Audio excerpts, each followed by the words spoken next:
Now from the Trump campaign, we're joined by senior advisor Jason Miller. Jason, thank you for joining us this morning. Before we get into the meat of the interview, let me begin by extending our condolences to President Trump and his family for the death of his younger brother Robert last night. Thank you. Appreciate that very much. It's a very solemn day here at Trump headquarters. I know the president would very much appreciate those words, George. And do you have any idea? I know the president was planning on campaigning just about every day this week, including going to Wisconsin tomorrow. Will those plans have to be changed at this point?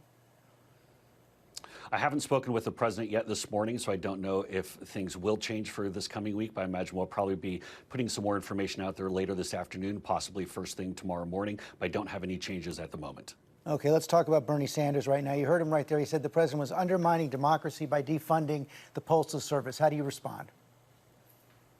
Well, I think, George, you hit the nail on the head when you asked Bernie Sanders what his plan was to go and fix this, and he punted to Nancy Pelosi, who, by the way, is on vacation. The entire House is taking August recess. They're not even here dealing with it. I think it's a little disingenuous for Bernie and the rest of the Democrats to be making so much noise on this. They weren't trying to do it in February or March or April or May, and this is something that just is popping up now. I think what really is going on here is they're trying to change the rules and try to institute something that normally takes 5 to 10 years to put in place and rush it through in only 5 to 10 weeks. I mean, the fact of the matter is we've seen universal mail-in voting has been a disaster. And to go and try to rush this, everyone remembers the hanging chads in Florida in 2000. Imagine that in 10 or 15 states across the country.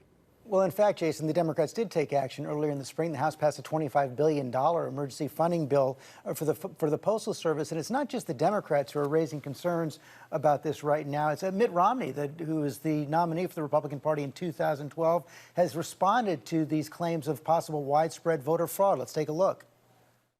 I don't know of any evidence that voting by mail would increase voter fraud. The good news is that if there were some allegation of impropriety, you'd be able to get the physical ballots and look at them and see if the signatures match the people who were supposedly the voters, whether the person was still alive, and so forth. In fact, that's exactly what's been happening in states where they have had elections. No, not at all. In fact, Mitt Romney is wrong, just like he was wrong in 2012 and blew the election to Barack Obama, a race we should have won, by the way. Mitt Romney should take a look at Paterson, New Jersey, where upwards of a quarter of all the votes were thrown out. Should take a look at Carolyn Maloney's race, the primary in New York 12, which I guess Carolyn Maloney is the winner on that. We're still not sure. But even take a look at Nevada. But let me just stop you right there, because when the votes are thrown out, that shows that the system is working. It shows that the votes, they could have been fraudulent, and that's exactly what's been happening in the Carolyn Maloney race, get taken out if indeed they don't meet the requirements. But to carry on for 6 weeks afterwards, and we're still not sure. I mean, did Carolyn Maloney really win that race? I mean, her opponent doesn't think so. And you take a look at Paterson, New Jersey, which, I mean, upwards of a quarter of the vote. I mean, George, even one of your marketplace competitors, CBS, did a test run with mailing out a whole bunch of different cards and to see what the return rate would be, and they had a 3% error rate. Imagine in a state where you only have 10,000 votes separating the two candidates, like we did in Wisconsin last time. Now you're going to throw a 3% error rate potentially into that. The fact of the matter is it takes time. The Secretary of State from the state of Washington said it takes upwards of 5 to 10 years to safely and responsibly get this in place. Democrats are now trying to rush this through and have wholesale changes in 5 to 10 weeks. And even worse, George, you take a look at Nevada in a bill that they passed in the dead of night, where they're trying to allow ballot harvesting. They're trying to allow people to send in applications after the election date. Everyone should have one vote. They should be able to be safe and secure in how that's done. But you can't have non-postmarked ballots coming in, or ballots with a postmark coming in up to a week later or somewhere further down the road. This is like Tip O'Neill back in the day holding open the vote until he gets enough votes to actually go and win. That's the goal here from the Democrats. In Pennsylvania, your campaign has sued the state over plans for mail-in voting, and the judge hearing that case ordered you to produce evidence that mail-in voting leads to widespread voter fraud by last Friday. Did you indeed turn that evidence in, and what was it? Yes, and so for the public examples that have been out there, we saw earlier this year when it went to the mail-in voting, universal mail-in voting in Philadelphia, you still had a large number of people who went and voted in person in addition to doing the mail-in. We also had the example of the Philadelphia elections judge who was indicted and sentenced earlier this year, someone who had been scamming the polls for a number of years and making money off of it. There are additional. But what does that have to do with mail-in voting?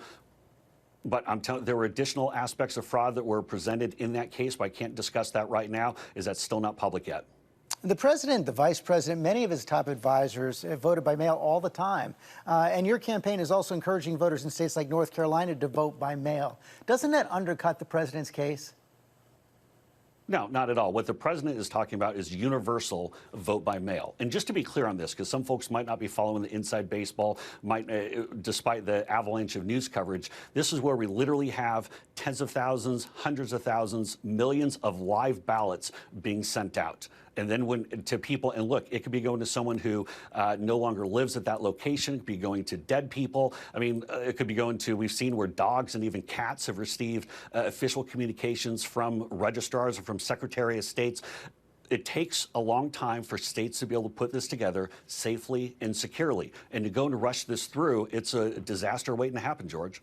They could be doing it better if you didn't have problems with the Postal Service and the president would agree to new funding.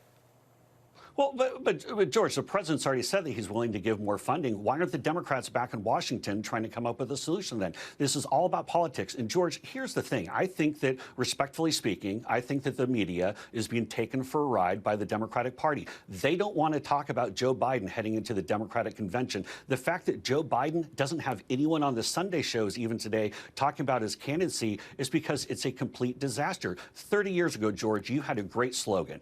It's the economy, stupid. That was one of the greatest in all-time history. Now what Bernie Sanders and Kamala Harris are trying to say is, hey, stupid, I want to raise your taxes. That's the wrong message to be sending as we're coming out of this COVID recovery. And I wish the media would catch on to the fact that Democrats are just playing a shell game here.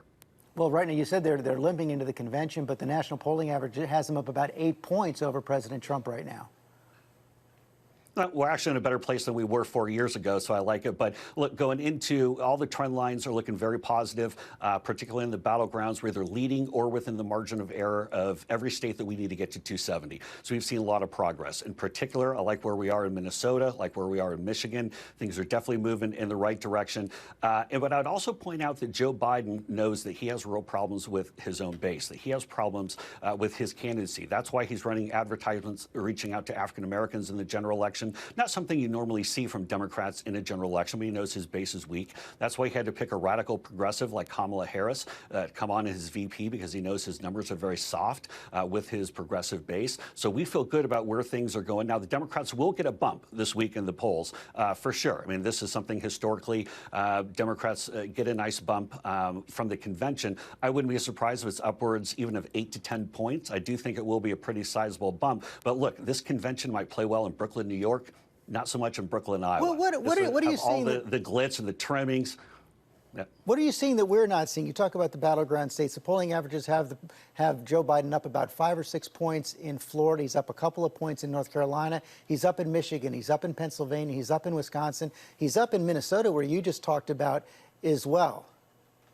By 2 points. By 2 points in Minnesota. That's part of the reason why we'll be back in Minnesota tomorrow with the president. We think this is a state that we can flip. We only lost up by about 50,000 votes last go around. We think this is right in our crosshairs, so we can get it. The state is shifting quite a bit, and especially with the terrible leadership coming from Governor Walz that we've seen in the state. But one of the things is, George, the media pollsters have not corrected their models since 2016. In the same way that they undercounted Trump voters and they missed so much, nothing fundamentally has changed. I mean, even take a look at, go to the most recent Washington Post ABC poll where you undercounted Republicans by 27%. I mean, the exit polls from CNN and other folks had it at 36 Democrat, 33 Republican in 2016.